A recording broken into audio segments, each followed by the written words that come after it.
India खेलने के लिए तैयार प्रिंस यादव एक वक्त दिल्ली पुलिस में भर्ती होने का ख्वाब देख रहे थे, लेकिन एक शख्स की उम्मीदों के बोझ तले टेनिस बॉल में किस्मत आजमाने लगते हैं और फिर रेड बॉल में। लेकिन बीसीसीआई उनको बैन कर देती है और आज वो एलएसजी के तारनहार बनकर के उभरे हैं। अशोक शर्मा और कार्तिक त्यागी दोनों मयंक और उमरान की राह पर चल जरूर पड़े हैं, लेकिन बीसीसीआई की एक्सप्रेस पेसर्स को हैंडल करने की पॉलिसी की वजह से उन दोनों का इंडिया खेलना तो दूर, आईपीएल में टिकना भी मुश्किल होता जा रहा है। तो कौन था वो शख्स जिसकी वजह से प्रिंस इंडिया खेलने जा रहे हैं? और इस सीजन भले ही एलएसजी के खुद की किस्मत में उनके नाम का पहला लेटर लग चुका हो, लेकिन कैसे उन्होंने इंडियन फास्ट बॉलिंग का फ्यूचर अपने हाथों से संवारा है। आज कहानी आईपीएल 2026 के 4 फ्रंट लाइन फास्ट बॉलर्स की, जिनके सामने ब्लू जर्सी बस अब कुछ ही दूरी पर है। नमस्कार, मेरा नाम है अनुराग सूर्यवंशी और आप देख रहे हैं क्रिकेट माइंड। आईपीएल के एक सीजन से उठाकर सीधे इंडिया में एंट्री ने गेंदबाजों पर हमेशा बैकफायर ही किया है, फिर चाहे वो उमरान हो या फिर वरुण चक्रवर्ती। लेकिन इस साल की आईपीएल में 4 ऐसे पेसर्स तैयार हो चुके हैं जिनके पास मौका है इंडिया के लिए न केवल खेलने का बल्कि खुद की सिलेक्शन को जस्टिफाई करने का भी। भले ही चारों के पास अलग अलग स्किल्स हैं, लेकिन ख्वाब एक ही है, इंडिया के लिए खेलना। तो चलिए एक एक करके समझते हैं इनकी कहानी और संघर्ष को। पहला नाम वो है जो इस वक्त सबसे स्ट्रॉन्ग कैंडिडेट है ब्लू जर्सी पहनने का, नाम है प्रिंस यादव। लखनऊ की टीम का भले ही डब्बा गोल हुआ हो इस आईपीएल में, लेकिन उन्होंने देश को प्रिंस यादव जैसा परफेक्ट सीम बॉलर तो जरूर दे दिया है। मैं इनको परफेक्ट क्यों कह रहा हूँ ये आपको आगे खुद ब खुद पता लग जाएगा। 1998 में गाजियाबाद में पैदा हुए प्रिंस के पिता राम निवास यादव आरपीएफ में एएसआई हैं। उन्होंने पूरी जिंदगी घर से दूर गुजारी ताकि बेटे को एक सरकारी पेंशन वाली सिक्योर लाइफ दे सके। लेकिन जब राम निवास अपने बेटे को 20 साल की एज के बाद भी टेनिस बॉल से खेलते हुए देखा तो वो डर गए कि कहीं उनका लड़का अपनी जिंदगी तो बर्बाद नहीं कर रहा है। वो अपनी पत्नी संतोष से कहते थे कि तुम प्रिंस को बिगाड़ रही हो, पर माँ ने चुपचाप अपने बेटे का साथ दी। लेकिन पापा के कहने पर प्रिंस ने दिल्ली पुलिस की फिजिकल परीक्षा पास कर ली। पर प्रिंस का क्रिकेट वाला पागलपन अलग ही लेवल पर था। वो रिटन एग्जाम में बैठा ही नहीं। इस पर पिता से बहस करते हुए बोले, अगर मैं 145-150 की रफ्तार से बॉल डालूंगा तो मुझे कौन रोकेगा। इसके बाद टेनिस बॉल से उनका सफर लेदर बॉल तक पहुंचा। लेकिन जैसे ही वो बीसीसीआई की नजर में आए, उन पर एज फ्रॉड के चक्कर में 2 साल का बैन भी लग गया। फिर से टेनिस बॉल में वापस आ गए, लेंथ अच्छी की। लेदर बॉल में वापसी के लिए उन्होंने हार नहीं मानी और हर एक तरीका अपनाया। और आज वो एलएसजी ही नहीं, आईपीएल की शान बने हुए हैं। तो आखिर वो एक परफेक्ट सीम बॉलर क्यों है? और हाँ, ये मैं नहीं कह रहा हूँ, ये न्यूजीलैंड के एक यक्स बॉलर मिचेल मैकलगन का कहना है। देखिए, हम सालों से हमें भुवनेश्वर कुमार की एयर वाली स्विंग और शमी की हेड द डेक वाली स्किल्स को देखते हुए हैं, लेकिन ये जो प्रिंस है ना, वो इन दोनों का एक लीथल हाइब्रिड है। पहले तो ये उनके पास 140 की रफ्तार है, दूसरा ये कि शमी की तरह एकदम लॉक की हुई रिस्ट के साथ वो सीधी खड़ी सीम है, और भुवी की तरह गजब की एयर स्विंग है, वो भी लेट वाली। इस वजह से वो पावर प्ले में एक परफेक्ट गेंदबाज बन जाते हैं। जिस तरीके से उन्होंने विराट को आउट किया वो उनकी जबरदस्त सीम और इसी लेट स्विंग का नतीजा है। हालांकि विराट ने उनको मैच से पहले बस ये सलाह दी थी कि अपनी लेंथ अच्छी रखिए, और उन्होंने वही किया। अब प्रिंस किस current Indian white ball bowler से थोड़ा सा बेटर है? नाम बताएं? अर्शदीप सिंह। क्योंकि प्रिंस स्विंग के लिए जाते ही नहीं है। उनकी 140 प्लस की रफ्तार, उसके ऊपर से वो सीम और फिर से वो फुल एंड गुड लेंथ, ये तीनों चीजें उनका काम आसान कर देती हैं। और इसके ऊपर से स्विंग मिल गई तो फिर तो सोने पर सुहागा। ना ना ना, मैं ये बिल्कुल नहीं कह रहा हूँ कि प्रिंस को इंडिया में खिलवा दो। नहीं भाई, मयंक और वरुण का हाल देख लिया हमने, जब उनको आईपीएल से सीधे उठा करके इंटरनेशनल खिलाया गया था। इंटरनेशनल क्रिकेट में सर्वाइव करने के लिए प्रिंस को अपनी डेथ बॉलिंग सुधारनी होगी और स्लोअर बॉल्स जैसे स्किल सेट जोड़ने होंगे। स्विंग तो गजब है, पर टी20 इंटरनेशनल आखिरी 3 ओवर्स में ही जीता या हारा जाता है। प्रिंस को कम से कम 2 सीजन रणजी ट्रॉफी की घिसाई करनी होगी। उन सपाट लाल मिट्टी वाली पिचों पर दिन के 20 ओवर डालना उनके मसल्स को मजबूत करेगा और उन्हें रिवर्स स्विंग की वो कला सिखाएगा जो किसी भी इंडियन फास्ट बॉलर की उम्र बढ़ाने के लिए जरूरी होती है। दूसरा गेंदबाज भी इस सीजन में लखनऊ ने ही दिया है। अब ये बड़ी अजीब बात है ना कि दोनों गेंदबाज एलएसजी के पास है और वो खुद बेचारे हारते रहे। हाँ भाई, पता है कि उनकी बैटिंग काम की नहीं थी, कप्तानी बेकार थी, और उस पर मैं 2 वीडियो अलग से कर चुका हूँ। माफ कीजिएगा, मैं थोड़ा भटक गया था।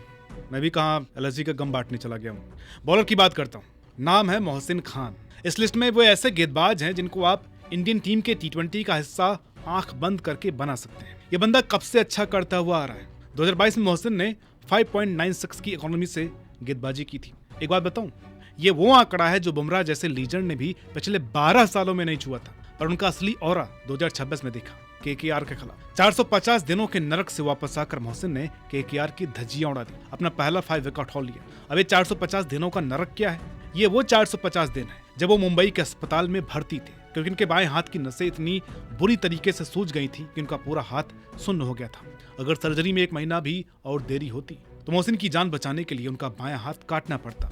इस अंधेरे वक्त में उनकी मां उनकी ढाल बनी रही, लेकिन किस्मत का खेल देखे भाई, जिस दिन मोहसिन 14 महीने का रिहैब पूरा करके फिट हुए और बेंगलुरु के LSG कैंप लौटे, उसी दिन उनकी मां का इंतकाल हो गया। मोहसिन पूरी तरीके से टूट गए। 1 महीने तक वो प्रैक्टिस नहीं कर पाए, लेकिन उन्होंने क्या शानदार कमबैक किया। अब टीम ही लैंडी है तो वो कर भी क्या सकते हैं, पर इंडियन टीम में तो आ ही सकते हैं ना। लेकिन मोहसिन का टीम इंडिया में जाना उनकी फिटनेस पर टिका हुआ है। वो अर्शदीप के परफेक्ट पार्टनर बन सकते हैं। उन्हें अब यह साबित करना होगा कि उनकी बॉडी इंटरनेशनल कैलेंडर का बोझ उठा सकती है। इसका एक ही तरीका है, उन्हें डोमेस्टिक सीजन पूरा खेलना होगा ताकि सिलेक्टर्स को उनकी फिटनेस पर यकीन हो सके। तो ये तो बात हुई स्विंग के सुल्तानों की, लेकिन इस वक्त इंडिया के पास एक एक्सप्रेस पेसर की बड़ी कमी है। हाँ, मयंक और उमरान को हम आजमा चुके हैं, पर यार उनको या तो इंजरी होती या फिर वो जल्दी आउट ऑफ फॉर्म होकर टीम से बाहर हो जाते हैं। मयंक का हाल आप इस सीजन में देख ही चुके हैं और उमरान को मौका ही नहीं मिल रहा है। लेकिन केकेआर से ही कार्तिक त्यागी और GT से अशोक शर्मा, इन दोनों के पास उमरान और मयंक जैसी स्पीड तो है ही, लेकिन उनसे भी अच्छा कंट्रोल है। अशोक शर्मा 154.2 की रफ्तार से गेंद डाल चुके हैं इस सीजन में। दूसरी तरफ कार्तिक त्यागी भी गुमनामी के अंधेरे से वापस आए। उन्होंने इंजरी के बाद अपनी स्पीड और लेंथ को और ज्यादा खतरनाक बना दिया है, पर रफ्तार की कमी भी तो चुकानी पड़ती है ना। अशोक शर्मा के लिए ये कीमत उनके परिवार ने चुकाई। उनके बड़े भाई अक्षय ने अपना क्रिकेट का सपना पूरी तरीके से छोड़ दिया ताकि अशोक एकेडमी की फीस भर सके। भाई के उस कुर्बान हुए करियर का बोझ उठाकर अशोक ने अरावली क्रिकेट क्लब में जी जान लगा दी और अंत में गुजरात टाइटंस तक पहुंचे। कार्तिक त्यागी के लिए ये कीमत बायोलॉजिकल थी। 2020 अंडर-19 वर्ल्ड कप स्टार त्यागी पांव के निचले हिस्से की इंजरी का शिकार हो गए। हर बार जब वो बॉल डालने दौड़ते उनके पैरों में तेज दर्द होता। पेन किलर्स और इंजेक्शन के चक्कर में फंसने के बजाय त्यागी ने 1 साल के लिए क्रिकेट छोड़ने का फैसला किया। वे बेंगलुरु गए और अपनी पूरी बॉलिंग एक्शन को दोबारा इंजीनियर किया। दोनों ने इस सीजन अच्छी गेंदबाजी की है, पर यहाँ सवाल ये है क्या इंडिया का डोमेस्टिक सिस्टम तेज रफ्तार को संभाल नहीं पा रहा है। उमरान मलिक और मयंक यादव जैसे खिलाड़ी एक सीजन चमकते हैं और फिर गायब हो जाते हैं। जब कार्तिक त्यागी जैसे टैलेंट को खुद 1 साल का ब्रेक लेकर अपना पूरा एक्शन बदलना पड़े तो हमें NCA पर भी सवाल उठाना ही होगा। क्या BCCI को 150 प्लस डालने वालों के लिए एक खास टास्क फोर्स नहीं बनानी चाहिए? अशोक शर्मा और कार्तिक त्यागी को नेशनल टीम में लाना खतरे का खेल है। दोनों का फ्यूचर डेथ ओवर स्पेशलिस्ट के रूप में है, पर इंडिया कैप पहनने से पहले उन्हें मुश्ताक अली ट्रॉफी और विजय हजारे ट्रॉफी में ये साबित करना होगा कि वाकई वो इसके हकदार है। लेकिन इंडियन क्रिकेट का एक डार्क रिकॉर्ड रहा है कि ये तेज गेंदबाजों को कच्चे चने की तरह चबा करके थूक देते हैं। BCCI के पास पैसा और इंफ्रास्ट्रक्चर तो है, पर क्या हमारे पास वो मैच्योरिटी है कि जब ये लड़के फेल होंगे तो हम इन्हें संभाल पाएंगे?